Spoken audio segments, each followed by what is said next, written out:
Okay, so today's job is to fit the fuse box, and this is all models up to September 2001 with the layout, and I've gone through all of these on my Bongo, removed each one, checked they're all accurate, so a bit of a lengthy process, and obviously I've modified and made my notes.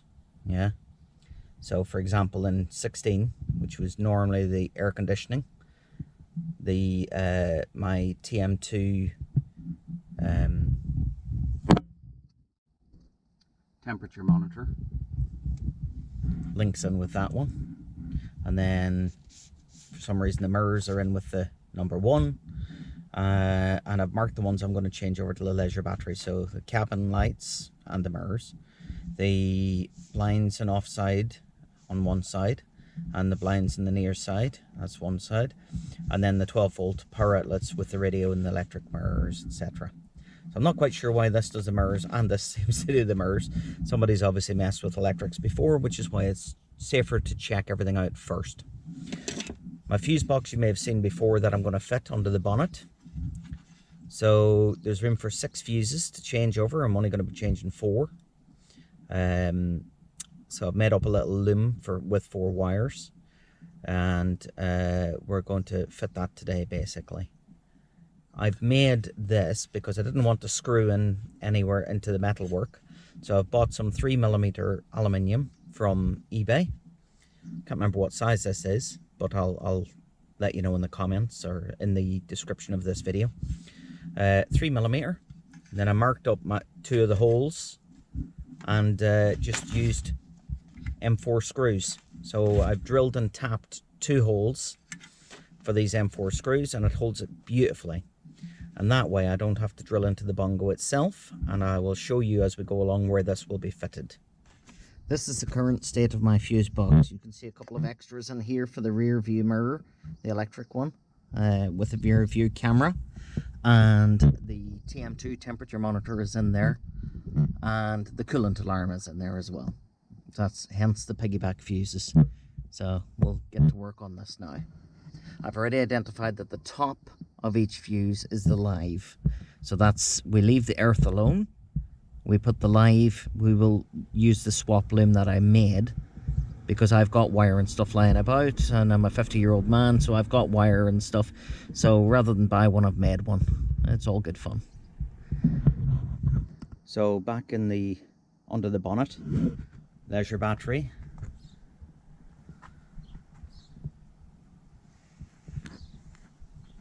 All up and behind and zip tied. Starter battery.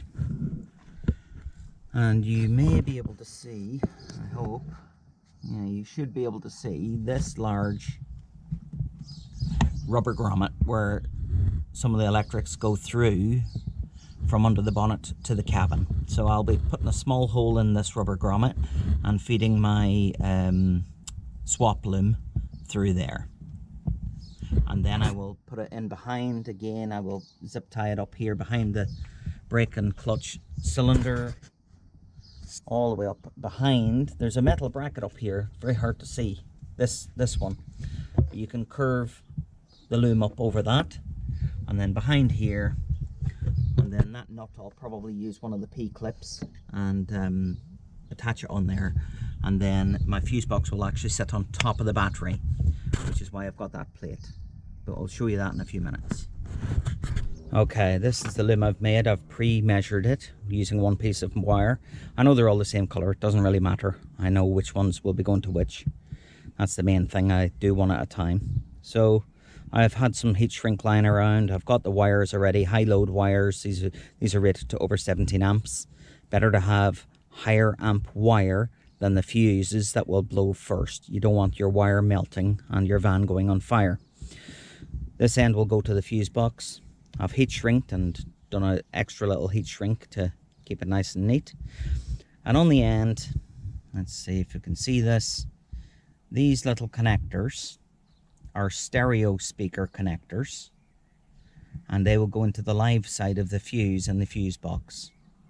Simple as that. So now I need to get this loom from under the bonnet to behind the fuse box. So I'm going to just do that quickly now.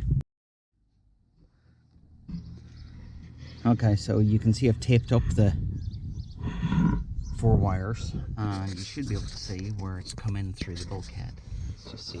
Okay, I hope you can see that, where it's come through in the main loom.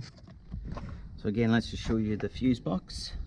Okay, and on the plate, so it's going to sit under here. I'm going to loosen this, slide it in, so it sits sort of here, but underneath the bracket obviously, and then it's got a bit of adjustment. Okay, and it's nice and safe. I just need a live to go here, which would be the last thing to do obviously, and then it'll go on here as well, and I've already got that bit of wire for it. Okay.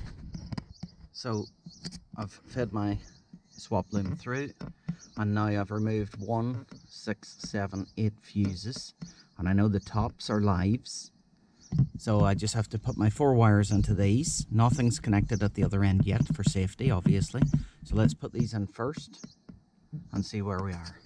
Okay, so it still looks a bit jumbly. These just need pushing back through behind the fuse box a little bit tidier, but they're all in. I was a little bit concerned about number 8 because of this piggyback. I could have swapped over somewhere, but actually it all fits absolutely fine. It's all nice and tight. So now we go to the other end and start wiring that up. So I fed my new loom through, and I've made use of an existing stud point that holds on the back of the heater from under the bonnet, the ducting, with a plastic P-clip, and it just sits there. So that's fine. Now I just need to get these with the proper connectors to fit onto these, swap over my fuses, get my live on this from this, and then test everything. Okay, and here you can see the almost finished product. I've put the plate underneath here. I'll tighten all this up. I've got my wires all connected now, so these are all connected to the live on the fuse box, but obviously ignition's off and there's no fuses here, and I need a live from here to here anyway. So nearly there, and we're nearly at a testing stage. So basically with this type of fuse box, essentially the live goes obviously from the leisure battery live to the live, which feeds the fuses, which is the live all the way over to your old positioned fuses and fuse box. The earth is still over there at the original fuse box. You do get some of these that have a second common earth on the other side, which you then would earth to wherever you want to put on the chassis as well. So it's either way, but as long as it works and you understand the differences, then that's the main safety feature to be aware of. There's still room for 2 more fuses on here if I ever wanted to wire something else on, but I can't honestly think of anything currently. So here's everything now secured down on the plate. So this is easily moved and removable. Everything's zip tied down, and yeah, that's it. I've marked my stereo and my interior lights, and then this fuse I know is this side of the van, that side of the van, so that's for the blinds, and that fuse at the back is for that side of the van for the blinds. No stickers saying blinds. And that's it. Split charge system's all working. Everything's swapped over. Okay, everything seems to be working. I think you can just about see a little blue light in my cigarette socket. Engine's not running. Radio